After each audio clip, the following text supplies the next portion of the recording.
तो लीजिए सुनिए पथिर पंचाली का 21वां अध्याय।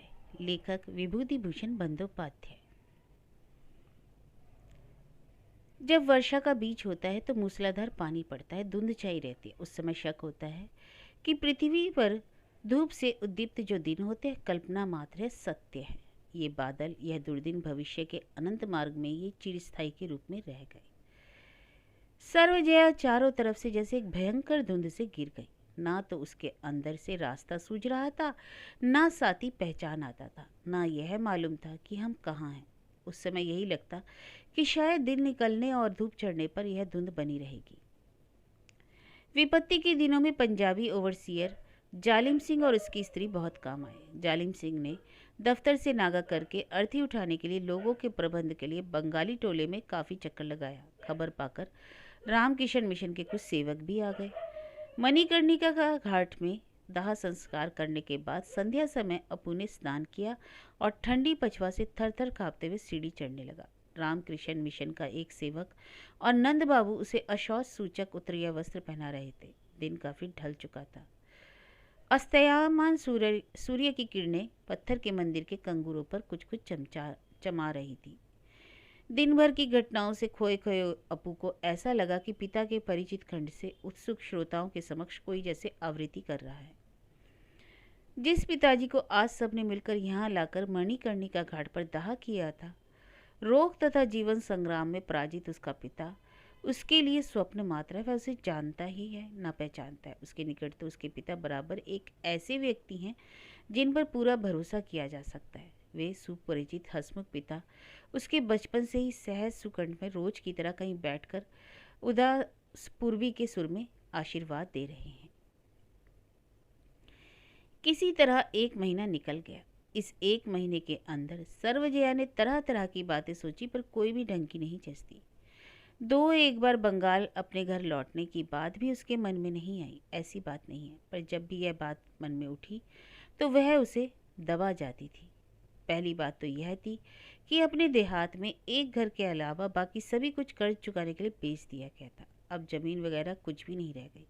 और दूसरी बात यह थी कि वहाँ से विदाई लेने के पहले जहाँ भी गांव की जो कोई बहू बेटी मिलती थी, उसके सामने वह भविष्य का बहुत उज्जवल चित्र दर्शा चुकी थी। उसने ऐसा कहा था कि निश्चिंतपुर की मिट्टी छोड़े कि बस इस मनहूस जगह से उसके विद्वान पति की कदर किसी ने नहीं की। पर वह जहाँ जा रही है वहाँ उसे सब हाथों हाथ लेंगे।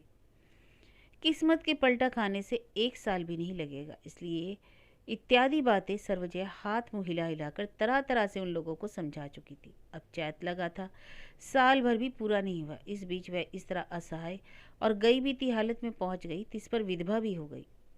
वह वहां लौटकर सबके सामने किस मुंह से खड़ी होगी, यह सोचकर वह लज्जा और संकोच से गड़ी जा रही थी। जो होना हो यही हो जाए। वह लड़के का हाथ पकड़कर काशी जी की सड़क पर भीख मांगते हुए उसे पालेगी। यहाँ भला उसे कौन देखने आएगा। महीने भर बाद एक मौका और मिला।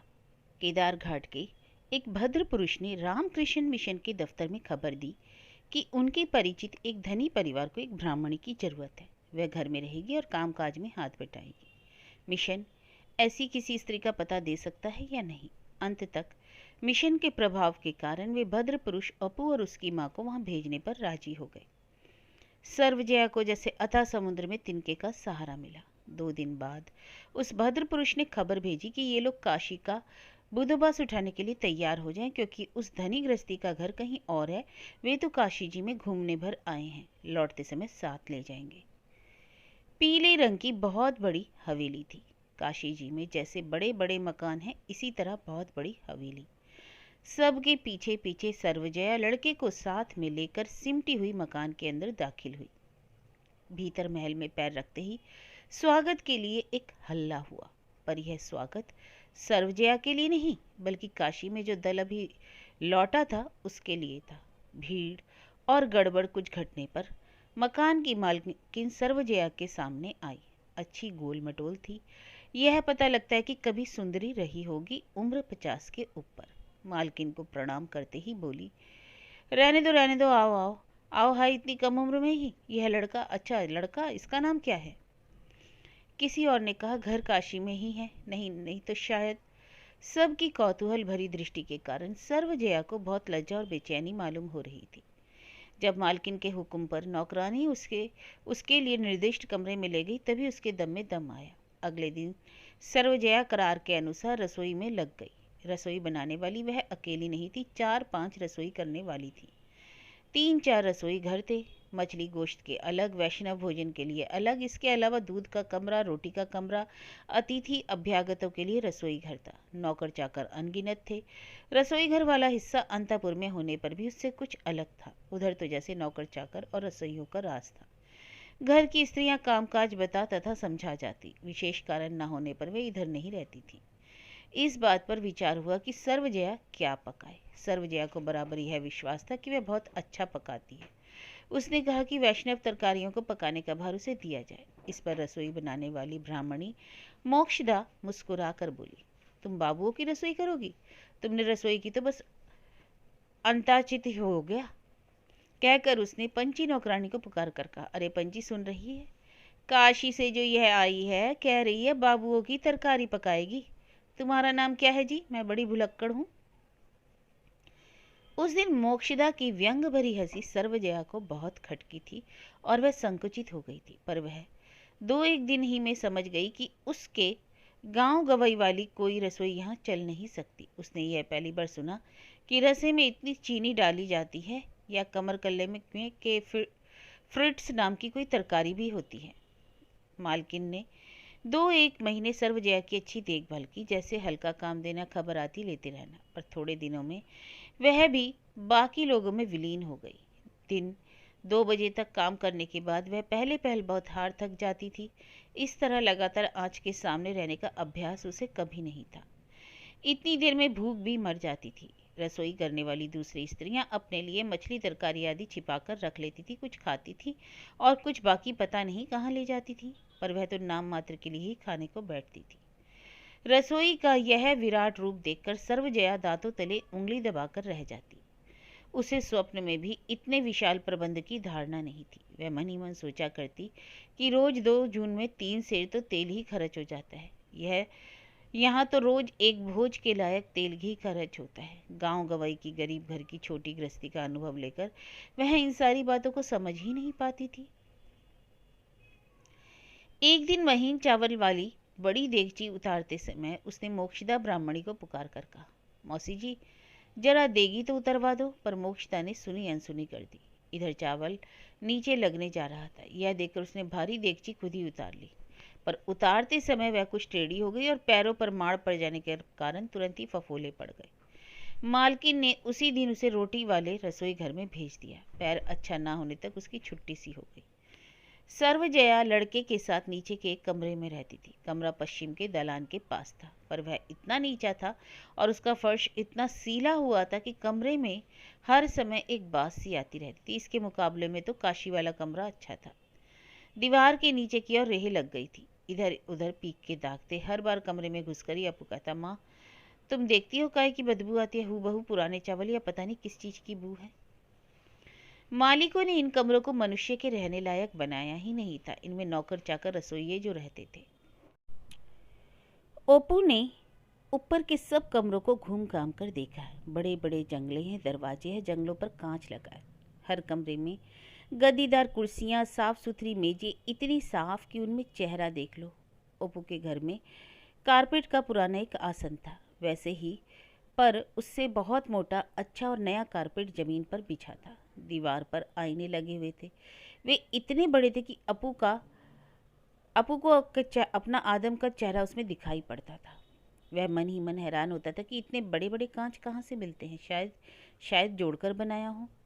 दूसरी मंजिल के बरामदे में एक बहुत बड़ा गोल कमरा था। वह अक्सर बंद रहता। नौकर चाकर उसकी हवा साफ करने के लिए कभी कभी उसे खोलते थे। उसमें क्या है यह जानने के लिए अपू को बहुत उत्सुकता रहती है। एक दिन उस कमरे का दरवाज़ा खुला पाकर वह उस कमरे में घुस गया। अरे बाप रे, कितनी बड़ी बड़ी तस्वीरें हैं और पत्थर के गुड्डे, गद्दीदार कुर्सियाँ, आईने। उसने घूम घूम कर सारी चीज़ें देखी। इतने में छोटू खान सामे ने उसे कमरे के अंदर देखकर नाराज होते हुए कहा, अरे कौन बा, तुम कहाँ का इसमें घुसा? शायद उस दिन मार पड़ती। पर एक नौकरानी ने दलान में उसे देखते हुए कहा, अरे छोटू, जाने दे, उसकी माँ यहीं काम करती है। जब सब लोग खा पी चुके थे तब सर्वजया 2:30 बजे अपनी कोठरी में आकर कुछ देर सोती थी। दिन भर में यही समय है जब माँ के साथ दिल खोलकर बात होती थी, इसलिए अपू इस समय कोठरी में रहता था। माँ उसे दिन में एक बार अपने पास चाहती है। इस घर में आने के बाद अपू जैसे कुछ गैर हो गया है। दिन भर खटो खटो और खटो। लड़के से भी गैर हो जाना पड़ा है। जब वह बहुत रात होने पर काम खत्म करके आती है तो अपू सो चुका होता है, इसलिए वह दोपहर के लिए ललायित रहती है। दरवाजे पर पैर की आहट हुई। सर्वजया बोली, कौन? अपू, आजा। दरवाज़ा खुलकर ब्राह्मणी मौसी कोठरी में आई। सर्वजया बोली, आइए मौसी जी, बैठिए। अपू भी साथ में आया। ब्राह्मणी मौसी रिश्ते में बाबुओं की कोई लगती है, इसलिए उसने अवाभगत के साथ बैठाया। ब्राह्मणी मौसी का चेहरा उदास और दुखी था। कुछ देर चुप रहकर बोली, आज बड़ी बहू का रंग ढंग देखा? क्या कसूर हुआ? तुम तो बराबर रोटी के कमरे में ही थी। नौकरानी आकर टोकरी में मछली रख गई। मैंने सोचा कि करम कले में पड़ेगी, पर देखा कितना अपमान किया। यदि मछली पुलाव के लिए थी तो यह बात नौकरानी से कहलवा तो देते। पर वह सधु नौकरानी भी मामूली बदमाश थोड़ी ही है। वह मालकिन की मनभाती नौकरानी है ना। वह तो जैसे मिट्टी पर पैर ही नहीं रखती और ऊपर जाकर एक की 10-10 लगाती है। श्रीकंठ महाराज भी तो थे, कहे तो कोई बात। इस तरह बदकही में ही दिन ढल गया। मौसी बोली, चलती हूँ, नाश्ते का मैदा गूंथना है। 4 तो बज गए। मौसी के जाने के बाद ओपू माँ से सटकर बैठ गया। उसकी माँ ने स्नेह के साथ उसकी ठुड्डी पर हाथ रखकर कहा, दोपहर के समय कहाँ रहता है? अपू ने हंसकर कहा, ऊपर की बैठक में ग्रामोफोन बजता है, सो बरामदे से सुना करता हूँ। सर्वजया खुश हुई। बाबुओं के लड़के के साथ तेरी जान पहचान नहीं हुई? तुझे बुलाकर बिठाते नहीं? क्यों नहीं, बहुत। अपू ने बिल्कुल झूठ कहा। उसे बुलाकर कोई नहीं बैठा था। ऊपर की बैठक में जब ग्रामोफोन बजता है तो वह कुछ उधेड़ बुन के बाद डरते डरते ऊपर चला जाता है और बैठक के दरवाजे के पास चुपचाप खड़ा होकर गाना सुनता है। प्रतिशन उसे यही डर लगा रहता है कि कहीं वे उसे नीचे जाने के लिए ना कह दें। गाने खत्म होने पर नीचे उतरते समय वह सोचता है, किसी ने कुछ कहा तो नहीं? भला कहेंगे क्यों? मैं तो बाहर खड़े खड़े गाना सुना करता हूँ। मैं बाबुओं के कमरे के अंदर भी नहीं जाता। ये लोग बहुत अच्छे आदमी हैं। इस घर के लड़के बच्चों के साथ भी उसका मेलजोल नहीं पड़ा। वे उसे बिल्कुल पास फटकने नहीं देते थे। उस दिन रमेंद्र, टेबू, समीर, संतू ये लोग एक चौरस पीढ़े की तरह एक चीज को बिछाकर उस पर लकड़ी की काली गोटों से खेल खेल रहे थे, जिसका नाम कैरम था। वह कुछ दूर खड़ा होकर खेल देख रहा था। इससे तो अपने देहात का बैगन बोआ खेल कहीं ज़्यादा अच्छा है।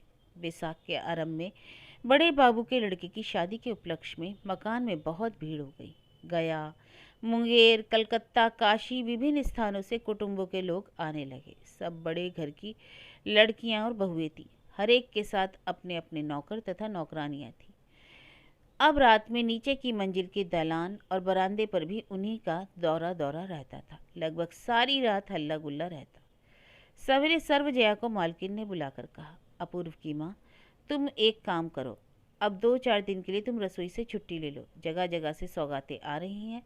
तुम और छोटी मोक्षदा आई हुई खाने पीने की चीज़ों को रोटी घर के भंडार में रखती जाओ। मिठाइयाँ वहीं रखो। जो सड़ने लायक फल फुलेरी आए उसे सदु नौकरानी के हाथ भेज देना, नहीं तो रख देना। नाश्ते के समय ब्राह्मणी मौसी ले आएगी। सवेरे से शाम तक नौकरानी और बैरों के सिर पर ना जाने कितनी जगहों से कितनी सौगातें आने लगी, जिन्हें सर्वजया गिन भी नहीं पाती थी। मिठाई तो इतनी आती रही कि जगह कम पड़ने लगी।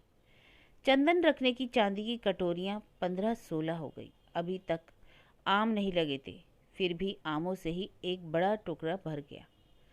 सर्वजया ब्राह्मणी मौसी के हाथ में खाना देती हुई सोचती कि इतनी अच्छी अच्छी चीज़ें आ रही हैं, पर उस लड़के के लिए कुछ नहीं है। वह तो चपरासियों के खाने के कमरे में एक कोने में बैठकर झेपते हुए पेट भर लेता है। ना तो उसे मछली के 2 अच्छे कतल दे पाती हूँ और ना अच्छी तरह तरकारी और ना एक कलछुल दूध दूँ तो यह सदु फौरन चुगली कर देगी।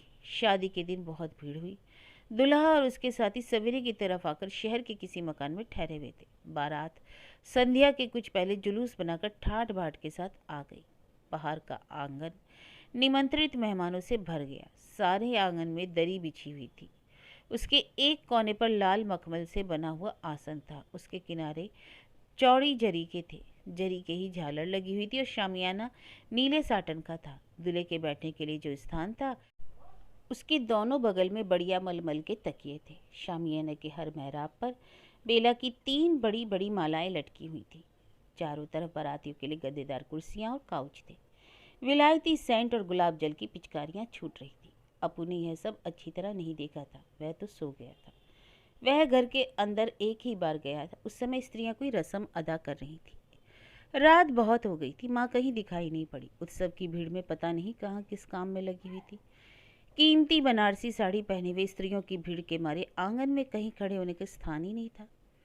छोटे बाबू की लड़की अरुणा किसी को बुलाकर बाहर की बैठक से बड़ा अर्गन घर के अंदर लाने के लिए कह रही थी। शादी के 2 दिन बाद शौकिया नाटक अभिनय के उपलक्ष्य में वह फिर बहुत शोरगुल हो रहा था। आंगन के एक कोने पर मंच तैयार हुआ था और उसे गुलाब तथा आर्किडों से बहुत अच्छी तरह सजाया गया था। 500 शाखाओं वाले बड़े झाड़ के को स्टेज के बीच में टांगा गया। इन दिनों जो कुछ हुआ था उससे अपू यूं ही चौंधिया गया था, पर आज कैसा नाटक होने वाला है उसके संबंध में उसे कुछ ज्ञान नहीं था। आग्रह और कौतूहल के साथ वह पहले से ही अपनी अच्छी जगह लेने के लिए ऐन संध्या समय से मंच के सामने डटा रहा। धीरे धीरे निमंत्रित भद्रपुरुष आने लगे। चारों तरफ रोशनी जल उठी। घर के दरबान जरी की कामदार वर्दी पहनकर दरवाजे पर तथा बाहर डट गए। मुंशी जी इधर उधर दौड़कर काम की देखभाल कर रहे थे। कॉन्सर्ट शुरू हुआ। जब पर्दा उठने का हुआ तो घर के गुमाश्ते गिरीश सरकार ने उसे पास से देखते हुए कहा, अरे कौन है रे? अपू ने मुंह उठाकर उसे देखा, पर झेपू होने के कारण उससे कोई बात कहते नहीं बनी। उसे उत्तर देने का मौका न देकर गिरीश सरकार बोला, उठ उठ, यहाँ बाबू लोग बैठेंगे। गिरीश सरकार ने अंदाजन उसे पहचाना था। अपू ने पीछे की ओर देखकर पहाड़ा घोंकने के ढंग से गिड़गिड़ा कर कहा, मैं वो सही सांस से बैठा हूँ, पीछे तो सब भर गया है, कहाँ जाऊँ? उसकी बात अभी तक खत्म नहीं हुई थी तो गिरीश सरकार ने उसे हाथ पकड़कर जोर से झटका देते हुए कहा, तेरी ऐसी की तैसी बकवासी कहीं का समझता नहीं, यहाँ बाबुओं के बैठने की जगह है और तू रसोइये का बेटा होकर यहाँ बैठना चाहता है। यह भी मुझे बताना पड़ेगा कि तू कहाँ जाएगा? छोटे मुंह बड़ी बात, चल यहाँ से, वही खंबे अम्बे के पास जाकर बैठ जा। पीछे से 2-1 आयोजकों ने कहा, गिरीश क्या मामला है, काहे का शोर है, यह कौन है? देखिए ना मैनेजर साहब, यह बड़बोला लड़का बाबुओं में आकर बैठा है, एकदम सामने बैठा है। उधर चंदन नगर के बाबू लोग आए हैं, उन्हें बैठने को जगह नहीं मिल रही, सो मैं कह रहा हूँ कि यह मुझसे उलझने पर आमदा है। अरे लगाना 2 थप्पड़, मैनेजर बाबू बोले। अपू गुड़ी मुड़ी होकर किसी तरफ न ताकर अभिभूत की तरह महफिल से बाहर चला गया। उसे एकाएक लगा कि मजलिस के सारे लोगों की आंख उस पर लगी हुई है और सभी कौतूहल के साथ उसकी ओर देख रहे हैं। उसने पहले तो सोचा कि वह दौड़ लगाकर इन लोगों की आंखों से बचकर कहीं भाग जाए। इसके बाद वह एक खंबे की आड़ में जाकर खड़ा हो गया। वह थरथर कांप रहा था। भय, अपमान, लज्जा के कारण उसकी सूक्ष्म अनुभूति के तंतुओं पर बुरी तरह धक्के पर धक्के लगे थे। उसने कुछ संभलकर खंबे की आड़ से झांक कर देखा। चारों तरफ नौकर चाकर थे। ऊपर के बरामदे में टीन की आड़ में स्त्रियां थी। नौकरानी और रसोई बनाने वाली स्त्रियां भी नीचे के बरामदे में खड़ी थी। वे सभी इस घटना को देख रहे थे। पता नहीं ये लोग क्या सोच रहे हैं। अपने अनजान में उसने क्या मुसीबत मोल ले ली। उसे यह कब मालूम हुआ कि यह बाबुओं की जगह है।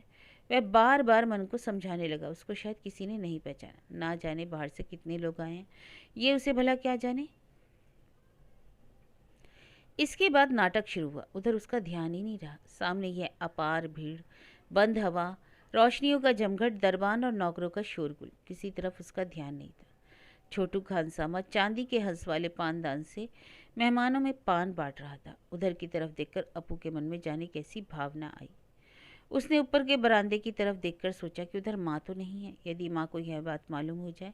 पर अपू की शंका अकारण थी, क्योंकि उसकी माँ उस इलाके में थी ही नहीं और यह बात उसके कान में नहीं गई।